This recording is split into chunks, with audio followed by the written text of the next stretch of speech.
ഏറ്റവും ഭക്തിയോടെ പരിശുദ്ധ ജപമാല പ്രാർത്ഥന ചൊല്ലി അമ്മയോട് ചേർന്ന് കർത്താവിനോട് പ്രാർത്ഥിച്ച് നമ്മൾ ഓരോരുത്തരും വചനം ശ്രവിക്കാനായിട്ട് ഒരുങ്ങുകയാണ്. ദൈവവചനം പൗലോസ്ലീഹ പറഞ്ഞില്ലേ, കർത്താവിന്റെ വചനം ഇരുതല വാളിനേക്കാൾ മൂർച്ചയുള്ളതാണ്. അത് മനുഷ്യന്റെ സന്ധിബന്ധങ്ങളിലേക്കും ഹൃദയത്തിലേക്കും വിചാര വികാരങ്ങളിലേക്കും ഒക്കെ ഇറങ്ങിച്ചെന്ന് മനുഷ്യന്റെ ഹൃദയ വിചാരങ്ങളെ വെളിപ്പെടുത്തുന്നതാണ് ദൈവത്തിന്റെ ദൈവവചനങ്ങൾ. ഈ വചനം ശ്രദ്ധയോടെ ശ്രവിക്കണം. വചനത്തെ മാംസം ധരിച്ച് ഈ ഭൂമിക്ക് നൽകിയ പരിശുദ്ധ അമ്മയോട് ചേർന്ന് പ്രാർത്ഥിച്ച് നമ്മൾ ഭക്തിപൂർവം വചനം ശ്രവിക്കുകയാണ്.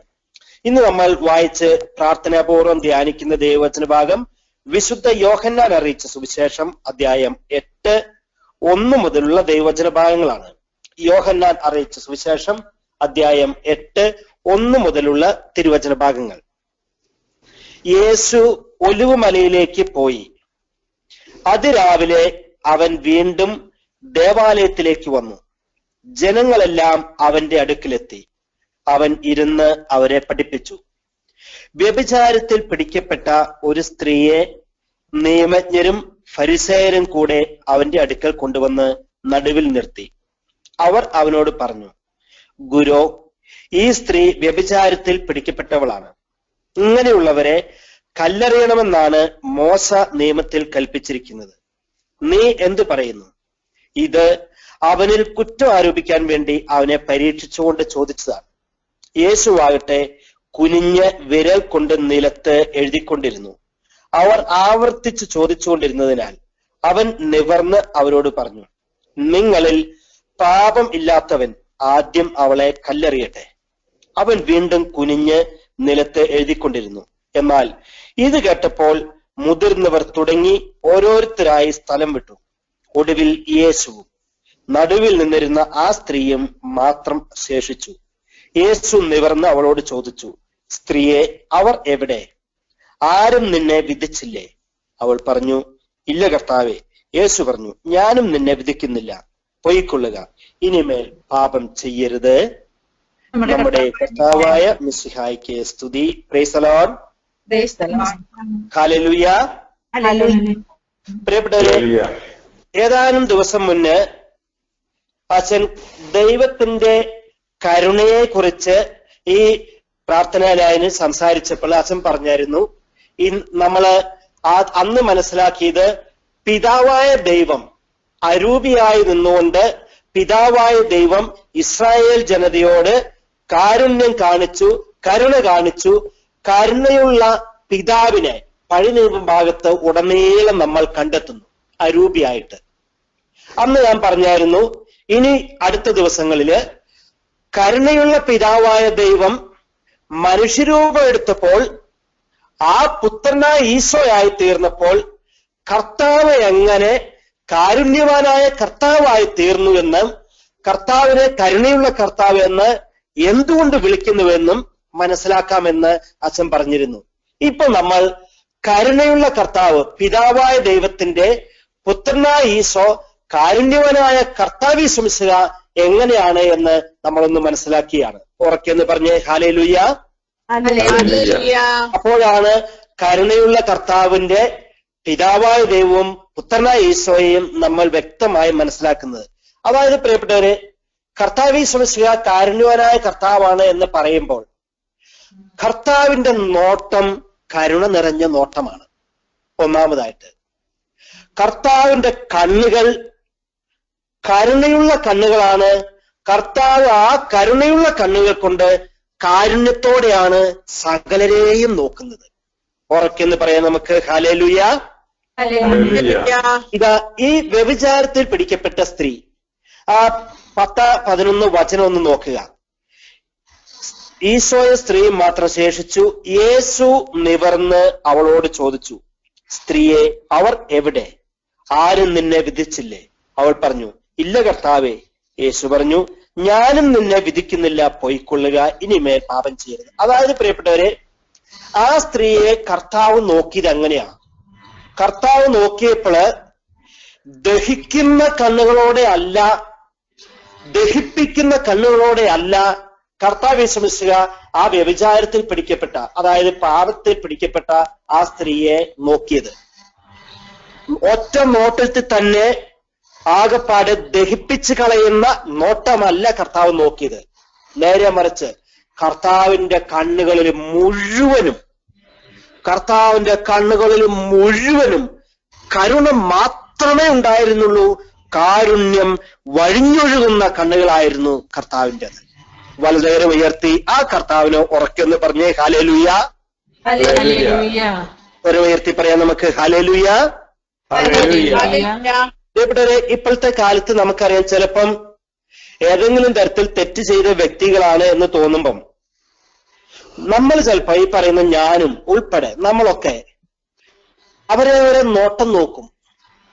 ചിലപ്പോ ഓർക്കും അല്ലുന്നതിനേക്കാൾ ക്രൂരമായ നോട്ടം, ക്രൗര്യത്തോടെയുള്ള നോട്ടം. ആ നോട്ടത്തിൽ തന്നെ എല്ലാ ദേഷ്യം, അരിശം, കോപം, അവജ്ഞ, പക ഇതൊക്കെ വെച്ചുകൊണ്ടുള്ള നോട്ടമുണ്ട്. കർത്താവ് നോക്കി, കർത്താവിന്റെ കണ്ണിലെ കാരുണ്യം.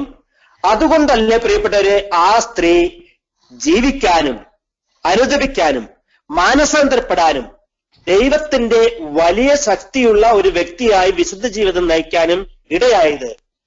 കരുണയോടെ കർത്താവ് നോക്കിയതുകൊണ്ടാണ്. കർത്താവിന്റെ കണ്ണുകളിൽ കരുണയും കാരുണ്യവും മാത്രമേ ഉള്ളൂ. വലുതുകരം ഉയർത്തി ഉറക്കെന്ന് പറഞ്ഞേ ഹല്ലേലൂയ. പ്രിയപ്പെട്ടവരെ, നമ്മൾ ആരെങ്കിലും ഒക്കെ വിധിക്കാതെ നമ്മുടെ അടുത്തും ആരെങ്കിലും ഒക്കെ പാപം ചെയ്തു എന്നും പറഞ്ഞ് വരുമ്പത്തേനും, അല്ലെങ്കിൽ നമ്മൾ അറിയുമ്പോൾ ഇന്ന ആള് ഇന്ന തരത്തിലുള്ള പാപം ചെയ്താ ജീവിക്കുന്നതെന്ന് അറിയുമ്പത്തേനും, അല്ലെങ്കിൽ നമുക്ക് ദേഷ്യമുള്ളവരെ, വൈരാഗ്യമുള്ളവരെ കാരുണ്യത്തോടെ ഒന്ന് നോക്കാൻ സാധിച്ചാല് തീർച്ചയായിട്ടും അവിടെ അത്ഭുതം സംഭവിക്കും. എങ്ങനെയാണ് ഈ സ്ത്രീക്ക് മാനസാന്തരം ഉണ്ടായത്? കർത്താവ് ദഹിപ്പിക്കുന്ന നോട്ടമല്ല നോക്കിയത്, നേരെ മറിച്ച് കാരുണ്യം കൊണ്ട് അനുതാപത്തിലേക്ക് നയിക്കുന്ന ഒരു നോട്ടം നോക്കി. കരുണ മാത്രം. അതാണ് ഈശോ പറഞ്ഞത്. കർത്താവ് പറഞ്ഞു, ഞാനും നിന്നെ വിധിക്കുന്നില്ല, പൊയ്ക്കൊള്ളുക. എന്തൊരു കാരുണ്യമാണ് പ്രിയപ്പെട്ടവർ, ഓർക്കണം. അപ്പൊ ഒന്നാമതായിട്ട് കർത്താവ് യേശു മിശിഹായെ കരുണയുള്ള കർത്താവ് എന്ന് വിളിക്കുമ്പോൾ കർത്താവിന്റെ കണ്ണുകളിൽ മുഴുവൻ കരുണയും കാരുണ്യവും നിറഞ്ഞു നിൽക്കുകയാണ്. കരുണയോടെയാണ് കർത്താവ് എല്ലാവരെയും നോക്കിയത്. ഇതാ ഞാൻ വചനത്തിലെ മറ്റൊരു ഭാഗത്തേക്ക് എന്റെ പ്രിയപ്പെട്ടവരെ ശ്രദ്ധയെ കൊണ്ടുവരികയാണ്. പത്രോസ്, ലൂക്കായുടെ സുവിശേഷം 22 അധ്യായത്തില് 54 മുതലുള്ള വചനഭാഗം. പത്രോസ് ലീഹ കർത്താവ് യേശു മിശിഹായെ 3 പ്രാവശ്യം തള്ളിപ്പറഞ്ഞു. കർത്താവ് ആ പത്രോസ് ലീഹ ഇങ്ങനെ 3 പ്രാവശ്യം തള്ളിപ്പറഞ്ഞപ്പോൾ 3-ാം പ്രാവശ്യം പറഞ്ഞു കഴിഞ്ഞപ്പോൾ കോഴി കൂവി. ഉടനെ വചനം പറയുന്നത് ഇങ്ങനെയാണ്, യേശു പത്രോസിനെ തിരിഞ്ഞു നോക്കി, പത്രോസ് യേശുവിനെയും. അച്ഛന് ചോദിക്കട്ടെ പ്രിയപ്പെട്ടവരെ, കർത്താവിന്റെ ആ നോട്ടം എങ്ങനെയുള്ളതായിരുന്നു? ശപിക്കുന്ന നോട്ടമാണോ? അല്ല. പത്രോസിനെ ഭൂമി പിളർന്ന് ഇപ്പൊ തന്നെ ഇറക്കിയേക്കാമെന്നുള്ള നോട്ടമല്ല. കണ്ണുകളിൽ നിന്ന് അഗ്നി വഹിപ്പിച്ചുകൊണ്ട് പത്രോസിനെ അവിടെ നിർത്തി ദഹിപ്പിച്ചു കളയുന്ന നോട്ടമല്ല. കാരുണ്യത്തോടെ കർത്താവ് പത്രോസിനെ നോക്കി. കാരുണ്യത്തോടെ കർത്താവ് യേശു മിശിഹ പത്രോസിനെ നോക്കി. ഓർക്കണം പ്രിയപ്പെട്ടവരെ, ഒരു വിധത്തിൽ പറഞ്ഞാൽ യൂദാസ് ചെയ്തതിലോ അതിലും കൂടുതലാണ് പത്രോസ് ചെയ്തത്. 3 പ്രാവശ്യം അറിയില്ല എന്നും പറഞ്ഞ് ഒരു ദയയില്ലാത്ത വിധത്തിൽ തള്ളി പറഞ്ഞിട്ട് ആ മനുഷ്യനെ കർത്താവ് നോക്കി, കാരുണ്യത്തോടെ മാത്രം. കർത്താവിന്റെ നോട്ടത്തില് അല്ലെങ്കിൽ നിന്നോട് ഞാൻ പറഞ്ഞതായിരുന്നു എന്നോ, നീ പോയി നശിച്ചു പോയെന്നോ, നീ ദുഷ്ടനാണ്, ചതിയനാണ്, വഞ്ചകനാണെന്നോ ഒന്നുമില്ല. കാരുണ്യത്തോടെ, എന്നാലും പത്രോസെ നീ ഇങ്ങനെ ചെയ്തില്ലേ, കാരുണ്യത്തോടെ നോക്കി. പ്രിയപ്പെട്ടവരെ, ഞാനിത് പറയുമ്പം നമ്മൾ ഓരോരുത്തരും നമ്മളെ ഏതെങ്കിലും തരത്തിൽ വേദനിപ്പിക്കുകയോ തള്ളിപ്പറയുകയോ കരയിപ്പിക്കുകയോ ഉപദ്രവിക്കുകയോ ഒക്കെ ചെയ്തിട്ടുള്ളവരെ നേർക്ക് നമ്മുടെ നോട്ടം എങ്ങനെയാ? പത്രോസിനെ കർത്താവ് നോക്കിയത്. പ്രിയപ്പെട്ടത്, ആ ഒരൊറ്റ നോട്ടമല്ലേ പത്രോസിന്റെ ജീവിതത്തെ അടിമുടി മാറ്റിമറിച്ചത്. ആ വചനം പറയുന്നത് എങ്ങനെയാണ്? ഉടനെ പത്രോസ് പുറത്തുപോയി മനം നൊന്ത് കരഞ്ഞു. പത്രോസ് പുറത്തുപോയി മനം നൊന്ത് കരഞ്ഞു. പ്രിയപ്പെട്ടൊരു കാരുണ്യത്തോടെയുള്ള ഒരു നോട്ടം അവിടെ കർത്താവ് യേശുമിശിഹ ഒരു വാക്കുപോലും പറയുന്നില്ല. ഒരൊറ്റ നോട്ടം നോക്കിയേ ഉള്ളൂ. പത്രോസ് അദ്ദേഹത്തിന്റെ ജീവിതത്തിലെ സകലമായ അനുതാപത്തിനും മാനസാന്തരത്തിനും പശ്ചാത്താപത്തിനും തിരിച്ചുവരവിനും കാരുണ്യത്തോടെയുള്ള ആ ഒരൊറ്റ നോട്ടം കൊണ്ട് സാധ്യമായി തീർന്നു. വലതുകരം ഉയർത്തി ഉറക്കെന്ന് പറഞ്ഞ് ഹല്ലേലൂയ, ഹല്ലേലൂയ. ഇന്ന് പ്രിയപ്പെട്ടവര്, നമ്മളിൽ ആർക്കെങ്കിലും ഒക്കെ ആരെയെങ്കിലും അനുതാപത്തിലേക്ക് കൊണ്ടുവരണമെങ്കിൽ, നമ്മുടെ ജീവിതത്തിലെ ശത്രുക്കളെന്ന് തോന്നുന്നവരെ മിത്രങ്ങളാക്കി തീർക്കണമെങ്കിൽ ഏക വഴിയാണ് കർത്താവ് കാണിച്ചു തരുന്നത്. കരുണയോടെ ഒന്ന് നോക്കുക. നോട്ടത്തില് ക്രൗര്യം ഒളിഞ്ഞിരിക്കരുത്, കാരുണ്യം നിറഞ്ഞിരിക്കണം. നമ്മുടെയൊക്കെ നോട്ടത്തില്, കണ്ണുകളില് ക്രൗര്യം ഒളിഞ്ഞിരിക്കരുത്, കാരുണ്യം നിറഞ്ഞിരിക്കണം. ഉറക്കെ പറയാം നമുക്ക് ഹല്ലേലൂയ. ഉയർത്തി പറയാം ഹല്ലേലൂയ. ഇവിടെ അങ്ങനെ തന്നെയല്ലേ കർത്താവ് യേശുമിശിഹായുടെ അടുത്ത് വന്ന രോഗികളോട് ഈശോ ഇതുപോലെ കാരുണ്യത്തോടെയാണ് നോക്കിയത്. ഓർക്കണം, കാരുണ്യത്തോടെ നോക്കുന്ന ആ കുഷ്ഠരോഗികൾ മർക്കോസിന്റെ സുവിശേഷത്തിൽ വരുന്നുണ്ട്. കുഷ്ഠരോഗികള് കർത്താവിന്റെ അടുത്ത് വന്നപ്പോൾ കാരുണ്യത്തോടെ കർത്താവ് നോക്കി. എന്നിട്ട് പറഞ്ഞു, നിങ്ങൾ ചെന്ന് പുരോഹിതരെ കാണിച്ചു കൊടുക്കുക. പോകുന്ന വഴിക്ക് അവർ സൗഖ്യം പ്രാപിച്ചു. അല്ലാതെ കർത്താവ് തൊട്ടില്ല. വെറുതെ ഒന്ന് നോക്കി, കാരുണ്യത്തോടെ നോക്കിയിട്ട് പറഞ്ഞു, പൊക്കോ, പോയി നിങ്ങളെ തന്നെ പുരോഹിതർക്ക് കാണിച്ചു കൊടുക്കുക. കാരുണ്യത്തോടെയുള്ള നോട്ടത്തിന് പ്രിയപ്പെട്ടവരെ അനുതാപത്തിന് ശക്തിയുണ്ട്, മാനസാന്തരത്തിന്റെ ശക്തിയുണ്ട്, സൗഖ്യത്തിന്റെ ശക്തിയുണ്ട് കാരുണ്യത്തോടെയുള്ള ഒരു നോട്ടത്തിന്. വലതുകരം ഉയർത്തി ഉറക്കെന്ന് പറഞ്ഞേ ഹല്ലേലൂയ. അതുകൊണ്ടല്ലേ പ്രിയപ്പെട്ടവരെ വിശുദ്ധ ജോൺ പോൾ രണ്ടാമൻ മാർപ്പാപ്പയെ വെടിവെച്ച അലി അക്ക, അദ്ദേഹത്തെ വിശുദ്ധ ജോൺ പോൾ രണ്ടാമൻ മാർപ്പാപ്പ സൗഖ്യം പ്രാപിച്ചു കഴിഞ്ഞപ്പോൾ അദ്ദേഹത്തെ ജയിലിൽ ചെന്ന് സന്ദർശിച്ചു. ആ സന്ദർശിച്ച് ജയിലിൽ ചെന്ന് അദ്ദേഹത്തെ കണ്ട് അദ്ദേഹത്തിന് മാപ്പ് കൊടുക്കുന്നത് കാരുണ്യത്തോടെയുള്ള നോട്ടത്തോടെയാണ്. അല്ലാതെ എന്നെ കൊല്ലാനായിട്ട് വെടിവെച്ചവനെ ഞാനൊന്ന് കാണട്ടെ, നോക്കി ദഹിപ്പിച്ചു കളയും എന്ന മട്ടിലല്ല, കാരുണ്യത്തോടെ നോക്കി. പ്രിയപ്പെട്ടവരെ, ഇന്ന് നമ്മൾ ഈ കരുണയുള്ള കർത്താവിനെ ധ്യാനിക്കുമ്പോൾ, കരുണയുടെ വർഷത്തിന്റെ ആരംഭ ദിവസങ്ങളില് കർത്താവിന്റെ കരുണയുള്ള കണ്ണുകൾ അതെത്രയോ വലുതാണ്, എത്രയോ മഹനീയമാണ്, നമ്മളൊന്ന് തിരിച്ചറിയണം. അച്ഛന് വചനഭാഗങ്ങളിൽ ഒത്തിരിയേറെ നമുക്ക് പറയാനുണ്ട്, എങ്കിലും ഞാൻ ഓരോ ഭാഗം കുറേശ്ശെ ഒന്ന് പറയുന്നേ ഉള്ളൂ. ലൂക്കായുടെ സുവിശേഷത്തെ 7-ാമത്തെ അധ്യായത്തില് ആ പാപിനിയായ സ്ത്രീയെ അതുപോലെ തന്നെയാണ് കർത്താവ് കരുണയോടെ നോക്കി. അപ്പൊ കർത്താവിന്റെ കണ്ണുകൾ കാരുണ്യം നിറഞ്ഞു നിൽക്കുന്നതാണ്.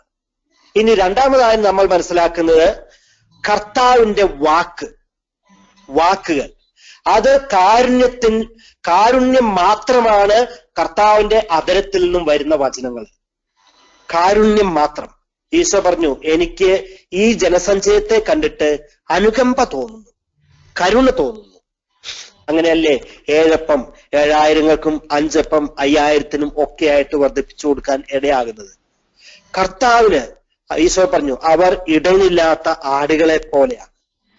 കർത്താവിന് നമ്മളെ കാണുമ്പോഴും പ്രിയപ്പെട്ടവരെ നമ്മളോട് സംസാരിക്കുന്നതും കാരുണ്യം നിറഞ്ഞു നിൽക്കുന്ന വാക്കുകളാണ്. അതല്ലേ യോഹന്നാന്റെ സുവിശേഷം 11-ാം അധ്യായത്തില് ആ മർത്ത മറിയം ആ ലാസറിന്റെ ശവകുടീരത്തിൽ ചെന്നിട്ട് മർത്തായോട് പറഞ്ഞു, എവിടെയാണ് അടക്കം ചെയ്തേക്കുന്നതെന്ന് ചോദിച്ചാൽ അവിടെ എത്തിക്കഴിഞ്ഞപ്പോൾ മർത്ത പറഞ്ഞു, കർത്താവെ, നീ ഇവിടെ ഉണ്ടായിരുന്നെങ്കിൽ എന്റെ സഹോദരൻ മരിക്കില്ലായിരുന്നു. കർത്താവിന്റെ കരുണയുള്ള വാക്കുകൾ എത്രയോ ഹൃദ്യമാണെന്നും ഹൃദയത്തിലേക്ക് ഇറങ്ങുന്നതാണെന്നും ഓർക്കുക. ഈശോ പറഞ്ഞു, മർത്തായോട് പറഞ്ഞു, നിന്റെ സഹോദരൻ തീർച്ചയായിട്ടും ഉയർത്തെഴുന്നേൽക്കും. കർത്താവ് അവരുടെ ആ വേദന കണ്ടിട്ട് ആ കല്ലറയ്ക്കിലെത്തിയപ്പോൾ ഇങ്ങനെയാണ് വചനം പറയുന്നത്, കർത്താവ് കണ്ണുനീർ പൊഴിച്ചു. എന്നിട്ടാണ് പറഞ്ഞത്, തീർച്ചയായിട്ടും നിന്റെ സഹോദരൻ ഉയർത്തെഴുന്നേൽക്കും. പ്രിയപ്പെട്ടവരെ, അത് കരുണയുള്ള വാക്കല്ലേ?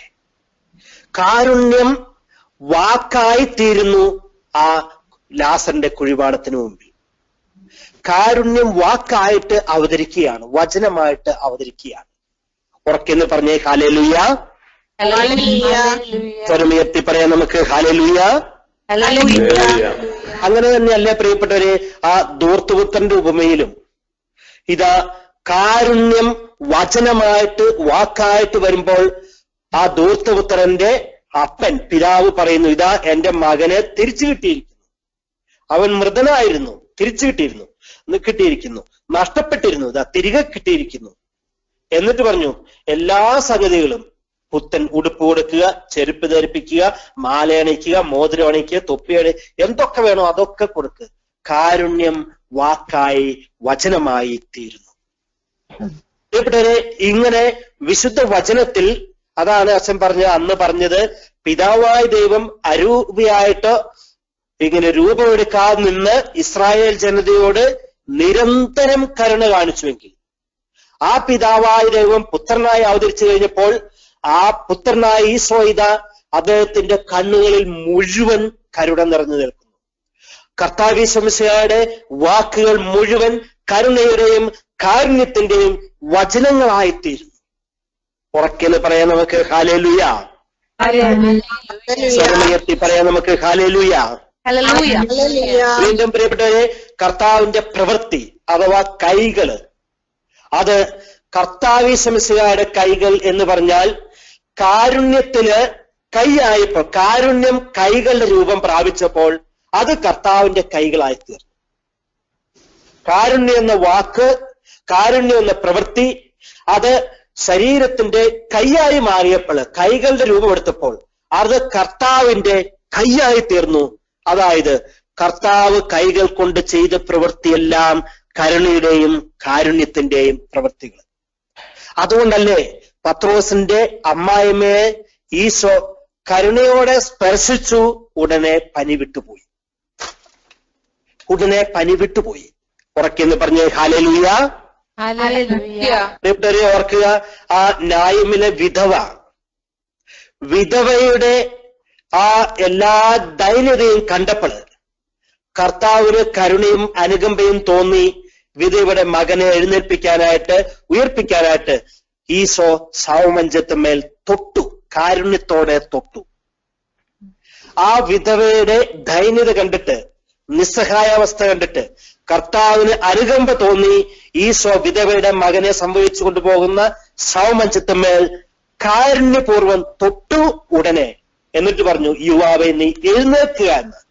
കാരുണ്യത്തോടെ തൊട്ടപ്പോൾ മരിച്ച മനുഷ്യൻ ഉയർത്തെഴുന്നേറ്റു. കാരുണ്യപൂർവ്വം ഒന്ന് തൊട്ടപ്പോൾ മരിച്ച മനുഷ്യൻ ഉയർത്തെഴുന്നേറ്റു. ഉറക്കെ പറഞ്ഞ മക്കളെ ഹല്ലേലൂയ.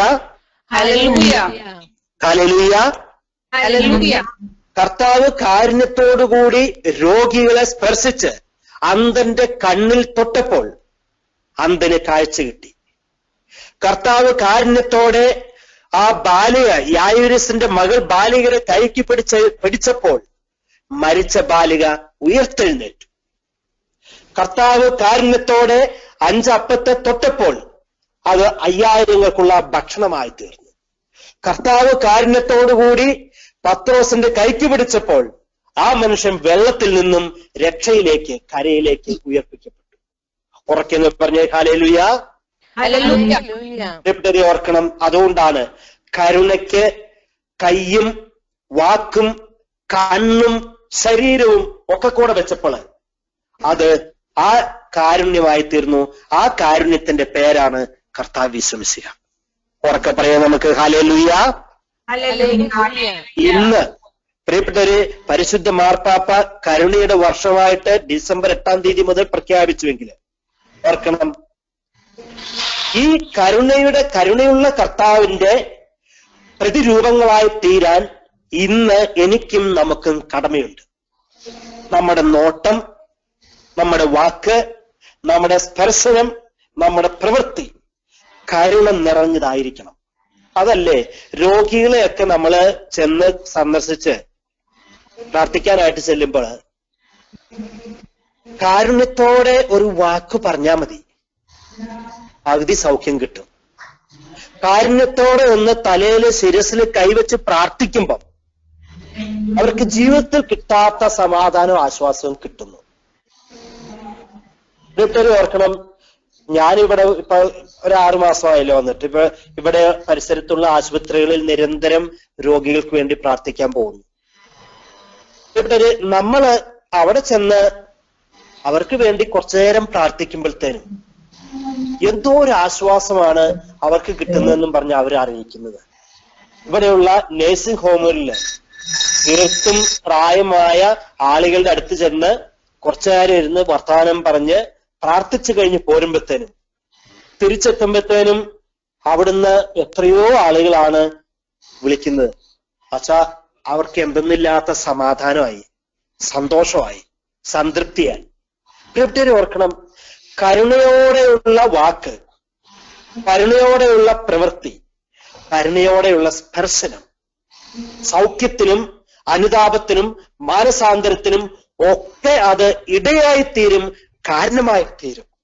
കർത്താവ് ശ്രമിക്കുക കാരുണ്യത്തിന് കയ്യും കാലും കണ്ണും ശരീരവും ഒക്കെ ആയപ്പോൾ അതിന്റെ പേര് കർത്താവ് എന്നായി. എങ്കിൽ പ്രിയപ്പെട്ടത്, ഇന്ന് ഈ ഭൂമിയിൽ നമ്മൾ എവിടെയായിരിക്കുന്നോ അവിടെ ആ കർത്താവിന്റെ പ്രതിരൂപങ്ങളായി കരുണയുടെ വക്താക്കളായി തീരാൻ എനിക്കും നമുക്ക് ഓരോരുത്തർക്കും കടമയുണ്ട്, കർത്തവ്യമുണ്ട്. ഉറക്കെന്ന് പറയാം നമുക്ക് ഹല്ലേലൂയ, ഉയർത്തി ഹല്ലേലൂയ. അതുകൊണ്ട് പ്രിയപ്പെട്ടവരെ, വിശുദ്ധ ഗ്രന്ഥത്തിൽ ഉടനീളം കാണുന്ന കരുണയുള്ള കർത്താവിനെ ആ കർത്താവ് നോക്കിയതുപോലെ നമുക്കൊന്ന് നോക്കാൻ സാധിക്കണം. ക്രൂരതയൊക്കെ ഒഴിവാക്കി കാരുണ്യത്തോടെ നോക്കണം. നമ്മുടെ വായിൽ നിന്നും വരുന്ന വാക്ക് കാരുണ്യവും കരുണയും നിറഞ്ഞതായിരിക്കട്ടെ. നമ്മുടെ സ്പർശനം, നമ്മുടെ പ്രവൃത്തി കരുണയുള്ളതായി തീരാൻ ഇടയാകട്ടെ. മുട്ടുകൾ കുത്തി 2 കരങ്ങളും തുറന്നു പിടിച്ച് ആ കരുണയുള്ള കർത്താവിനെ ഒന്ന് വിളിച്ച് സ്തുതിച്ച് പ്രാർത്ഥിച്ച് hallelujah, hallelujah, hallelujah, hallelujah, hallelujah, hallelujah. 2 കരങ്ങളും തുറന്നു പിടിച്ച് കരുണയുള്ള കർത്താവ് കൂട്ടി ഈശ്വരാശീർവാദം നമുക്ക് സ്വീകരിക്കാം. യേശുക്രിസ്തുവിന്റെ നാമത്തിൽ തിരുവചനത്തിന്റെ ശക്തിയാൽ, ഭൂദാശകളുടെ ശക്തിയാൽ, പരിശുദ്ധാത്മ അഭിഷേകത്താൽ അങ്ങ് ഞങ്ങൾക്ക് നൽകിയ പൗരോഹിത്യ വരങ്ങളാലെ കരുണയുള്ള കർത്താവെ, വിശുദ്ധ കുരിശിനാൽ ഞങ്ങളുടെ കുടുംബങ്ങളെ അനുഗ്രഹിക്കണമേ, മക്കളെ അനുഗ്രഹിക്കണമേ, മാതാപിതാക്കളെ അനുഗ്രഹിക്കണമേ, യുവതിയുവാക്കളെ അനുഗ്രഹിക്കണമേ, വിദ്യാർത്ഥിനികളെ അനുഗ്രഹിക്കണമേ, കൊച്ചുകുട്ടികളെ അനുഗ്രഹിക്കണമേ, സകലരെയും അനുഗ്രഹിച്ച് ആശീർവദിക്കണമേ. നമ്മുടെ കർത്താവ് ഈശോ മിശിഹായുടെ കൃപയും പിതാവായ ദൈവത്തിന്റെ സ്നേഹവും പരിശുദ്ധാത്മാവിന്റെ സഹവാസവും നാം എല്ലാവരോടും കൂടെ ഉണ്ടായിരിക്കട്ടെ, ഇപ്പോഴും എപ്പോഴും ക്കും. ഈശോ മിശിഹായ്ക്ക് സ്തുതിയായിരിക്കട്ടെ.